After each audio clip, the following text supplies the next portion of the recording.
women. He's losing with seniors over 65, and 18 to 29-year-old voters are disproportionately breaking for Biden and voting in record numbers. So, Joe Biden is sitting pretty comfortably, and clearly Pennsylvania is the focus, which is where we saw him go. And the fact that Biden even went to Georgia in the final days and Ohio tells you that they feel pretty confident. And Tara, I want to ask you a little bit more about that, because I know you're a Republican strategist, but you don't support Trump. He's gotten a lot of criticism for the rallies, for things he says at the rallies, as you pointed out. How is that different from 2016, where it felt like he got the same kind of criticism and everyone thought he wasn't going to win, and then he did? Well, there's a lot of things that are different about 2016. First off, he has a record. In 2016, he was an unknown quantity about how he would govern. Now he has 4 years, and he also has a body count of 230,000 dead Americans, directly correlated to his failed coronavirus response. And coronavirus is on the front page of many local newspapers across the country, including in the states that he was going to for his rallies. It's inescapable for the American people, and the economy is tied to that. And all of these things do not bode well for Donald Trump. Secondly, Joe Biden is not Hillary Clinton. Completely different candidates, and the metrics are completely different. Joe Biden doesn't have the same type of baggage that Hillary Clinton had for years and years, where Republicans like myself, who do not support Donald Trump, can feel comfortable casting a ballot for Joe Biden because he's a good and decent man. From royal duties. The impeachment trial of President Trump begins. In Turkey, where at least 22 people are now dead and more than 900 injured after an earthquake in the east of the country.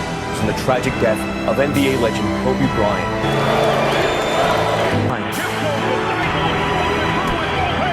The man who could score 81 points in a single game. So there it is. The UK has left the European Union. 47 years of history brought to an end in the name of sovereignty and independence. From flames to flash floods. I will not be running for president in 2020. Senator Bernie Sanders has just announced that he is suspending his campaign. He is dropping out of the race for president.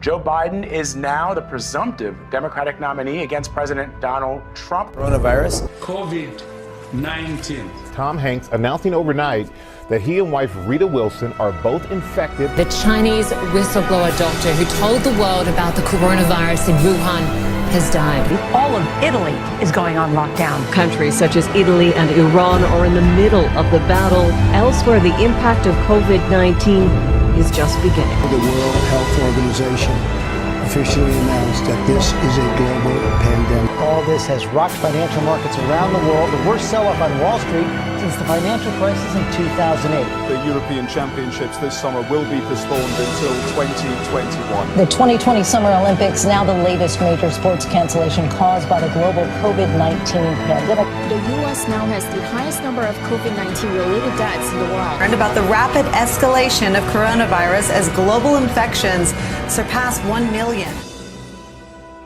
Is it just me? Or is it getting crazier out there? In the language of the U.S. Department of Defense, these are unidentified aerial phenomena. Videos which add fuel to the belief of some we are not alone. A massacre in the honeycomb. Breaking news, a passenger plane crashing in Pakistan. The second outbreak of Ebola has been confirmed. An online collective group by the name Anonymous has surged once again. Minneapolis on fire. This is getting serious. Oh my goodness. We got a little bit of a fire breaking out to the left here. Vandalizing. Fires have been started. Things got out of control.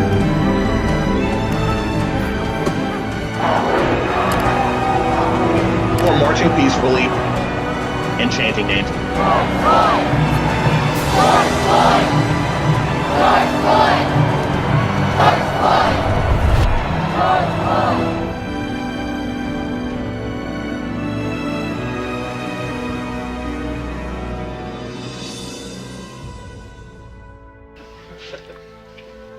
It'll get worse before it gets better. Now, 13 years after she vanished, prosecutors in Germany say they believe Madeleine McCann is dead. A devastating, earth-altering 7.1 magnitude quake Tuesday left the building badly Mexico City. The rising tension between India and China along the line of control is now the biggest face-off between the two sides since the Doklam crisis in 2017.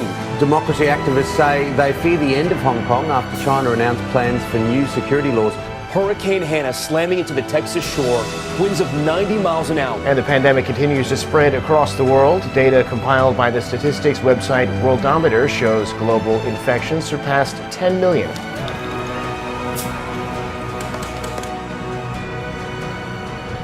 Plans for new security laws. Hurricane Hannah slamming into the Texas shore, winds of 90 miles an hour. And the pandemic continues to spread across the world. Data compiled by the statistics website Worldometer shows global infections surpassed 10 million.